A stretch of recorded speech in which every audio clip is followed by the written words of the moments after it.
Assalamualaikum warahmatullahi wabarakatuh. Perkenalkan, nama saya Imelda Fanda, kelas 1J NIM 2021 143389, MK Pengantar Pendidikan, dosen pengampu Dr. Haji Hendra Wijaya, SAG, MPDI. Di sini saya akan mempresentasikan tentang lingkungan dan lembaga pendidikan. 1. Pengertian lingkungan dan lembaga pendidikan. 2. Bentuk-bentuk lingkungan pendidikan. 3. Bentuk-bentuk lembaga pendidikan. 1. Pengertian lingkungan dan lembaga pendidikan. Pengertian lingkungan dan lembaga pendidikan. Lingkungan secara umum dapat diartikan sebagai faktor-faktor yang berpengaruh terhadap praktek pendidikan baik positif maupun negatif. Lingkungan pendidikan sebagai tempat berlangsungnya proses pendidikan merupakan bagian dari lingkungan sosial. Lingkungan pendidikan sangat dibutuhkan dalam proses pendidikan sebab lingkungan pendidikan tersebut berfungsi menunjang proses belajar mengajar secara nyaman, tertib dan berkelanjutan. Dengan suasana seperti itu, maka proses pendidikan dapat dilaksanakan.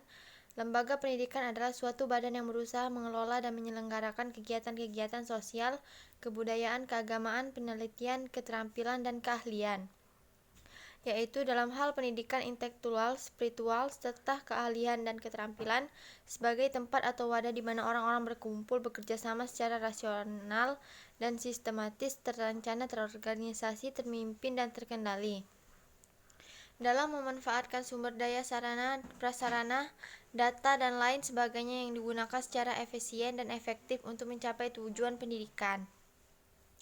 Menurut Hasbullah 2003, lingkungan pendidikan mencakup satu tempat atau lingkungan fisik, keadaan iklim, keadaan tanah, keadaan alam.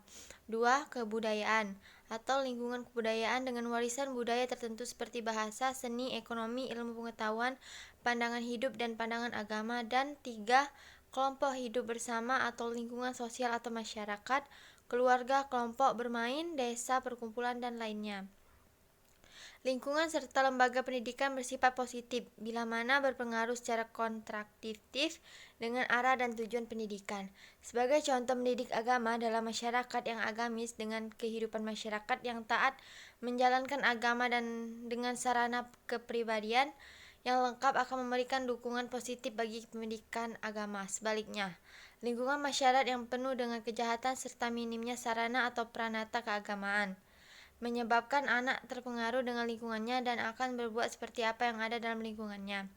Lingkungan pendidikan memiliki pengaruh yang berbeda-beda terhadap peserta didik. Perbedaan pengaruh tersebut tergantung jenis lingkungan pendidikan tempat peserta didik terlibat di dalamnya. 2. Bentuk-bentuk lingkungan pendidikan. Lingkungan pendidikan secara garis besar oleh Ki Hajar Dewantara dibagi menjadi 3 yang disebut dengan tri pusat pendidikan, yaitu keluarga, sekolah, dan masyarakat. Hal itu sejalan dengan yang dinyatakan oleh Lakefield bahwa yang bertanggung jawab dalam pendidikan adalah keluarga, sekolah, dan masyarakat, menurut Tirta Harja 2004. 1. Keluarga. Keluarga merupakan unit pertama dari institusi pertama dalam masyarakat, yang di dalamnya hubungan-hubungan yang terdapat di dalamnya bersifat langsung. Disitulah berkembang individu dan terbentuknya tahap-tahap awal proses permasyarakatan. Melalui interaksi tersebut diperoleh pengetahuan, keterampilan, minat, nilai-nilai, emosi, dan sikapnya dalam hidup, dan dengan itu diperoleh ketenangan dan ketenteraman atau Langgulung 1995. Anak dilahirkan dan dibesarkan dalam keluarga. Anak mendapatkan asuhan dan buayan pertama kali oleh keluarga melalui ibu bapaknya. Keluarga sebagai lembaga pendidikan mempunyai peranan penting dalam membentuk generasi muda. Keluarga disebut pula sebagai lembaga pendidikan informal.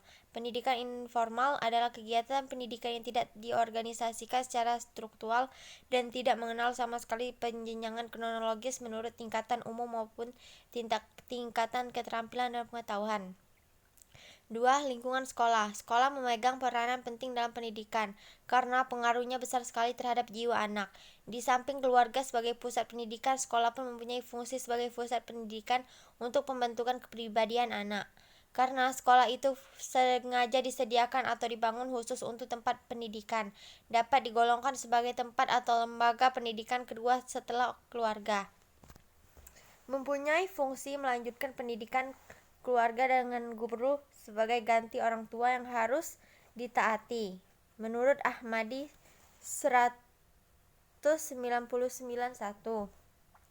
Pendidikan di sekolah biasanya disebut sebagai pendidikan formal karena ia adalah pendidikan yang mempunyai dasar, tujuan, isi, metode, alat-alatnya disusun eksplisit, sistematis, dan distandarisasikan menurut Azra 1998. Sekolah sebagai lembaga pendidikan formal menerima fungsi pendidikan berdasarkan asas-asas tanggung jawab berikut ini. 1. Tanggung jawab formal kelembagaan sesuai dengan fungsi dan tujuan yang ditetapkan menurut ketentuan-ketentuan berlaku atau undang-undang pendidikan. 2. Tanggung jawab keilmuan berdasarkan bentuk, isi, tujuan, dan tingkat pendidikan yang dipercayakan kepadanya oleh masyarakat dan negara. 3. Tanggung jawab fungsional ialah tanggung jawab profesional, pengelola dan pelaksana pendidik atau para guru dan pendidik yang menerima ketetapan ini berdasarkan ketentuan-ketentuan jabatannya. Tanggung jawab ini merupakan pelimpahan tanggung jawab dan kepercayaan orang tua atau masyarakat kepada sekolah dari para guru. Sistem pembelajaran pada masing-masing jenjang sebagaimana tersebut di atas telah ditentukan muatan materi, desain, strategi pembelajaran yang disebut dengan kurikulum. Masing-masing level atau jenis sekolah mempunyai kurikulum sendiri yang berbeda antara satu sama lain. Dengan memperhatikan asupan kurikulum ini, seorang anak dapat berpindah ke tempat lembaga dan atau jenjang pendidikan lainnya sesuai dengan muatan kurikulumnya. Evaluasi ini mengukur kemampuan murid untuk menyelesaikan pendidikannya pada suatu jenjang atau jenis pendidikan dilakukan melalui 3 cara, yaitu 1. Formatif, dilakukan setiap selesai satu sesi pembelajaran.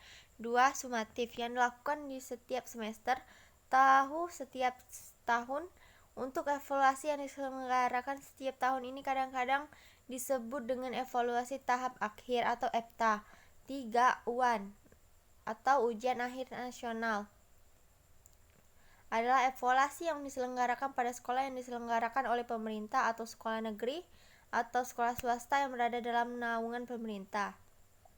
Ujian ini bertujuan untuk mengawasi kualitas penyelenggaraan pendidikan dan bermaksud untuk mengukur kompetensi murid yang akan menyelesaikan pendidikan pada satu tingkatan lembaga supaya mempunyai standar kualitas minimal yang relatif secara nasional. Pelaksanaan UAN di sekolah agar seorang murid belajar materi sebagaimana dihendaki oleh kurikulum sehingga segala aspek kepribadiannya dapat berkembang secara maksimal dan optimal sesuai dengan rancangan kurikulumnya.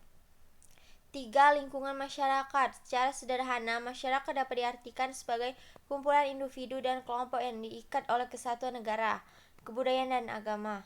Setiap masyarakat mempunyai cita-cita, peraturan-peraturan, dan sistem kekuasaan tertentu. Lembaga pendidikan ini berorientasi langsung kepada hal-hal yang berkaitan dengan kehidupan pendidikan. Masyarakat merupakan pendidik yang menunjang pendidik keluarga dan sekolah.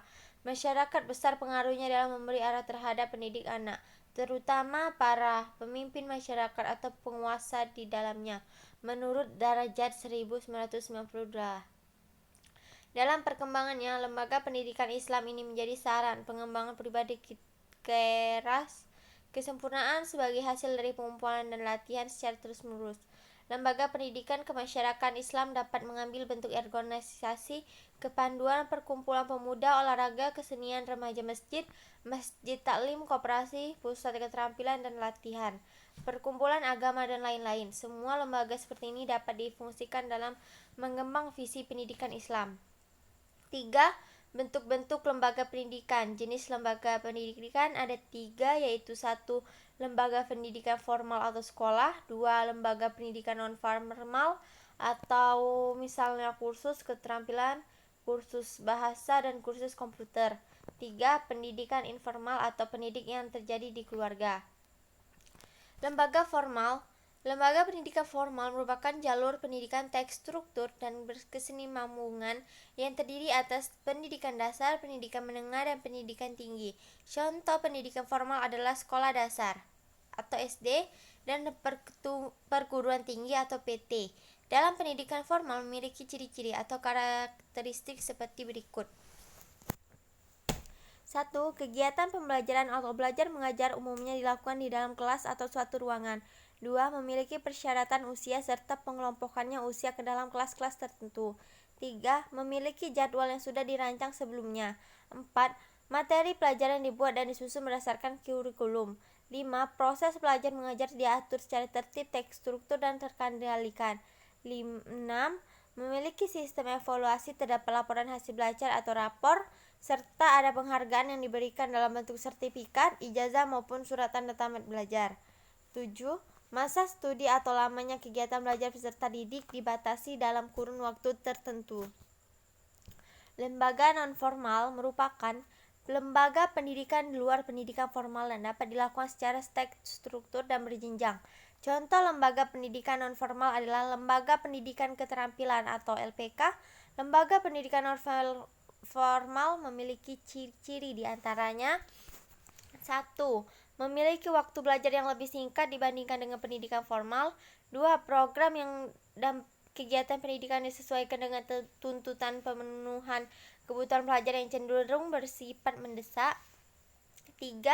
Materi pelajaran yang diberikan bersifat praktik secara dapat segera dimanfaatkan.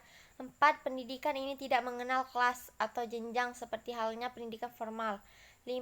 Waktu dan tempat belajar pendidikan non-formal disesuaikan dengan situasi dan kondisi peserta didik serta lingkungannya. 6. Tujuan adanya pendidikan non-formal ini adalah untuk menaikkan status sosial ataupun menciptakan pekerjaan. Lembaga informal merupakan jenis pendidikan yang dilakukan dalam lingkungan keluarga serta lingkungan sekitar. Contoh pendidikan informal ini ialah sosialisasi oleh orang tua kepada anak dalam lingkup keluarga. Pendidikan informal memiliki ciri-ciri diantaranya: 1. Pendidikan ini bersifat tidak mengikat ruang dan waktu. 2. Objeknya tidak formal seperti guru namun cukup berupa anggota keluarga. 3. Menggunakan metode tertentu dalam kegiatan belajarnya seperti halnya tidak yang ada dalam dunia pendidikan formal.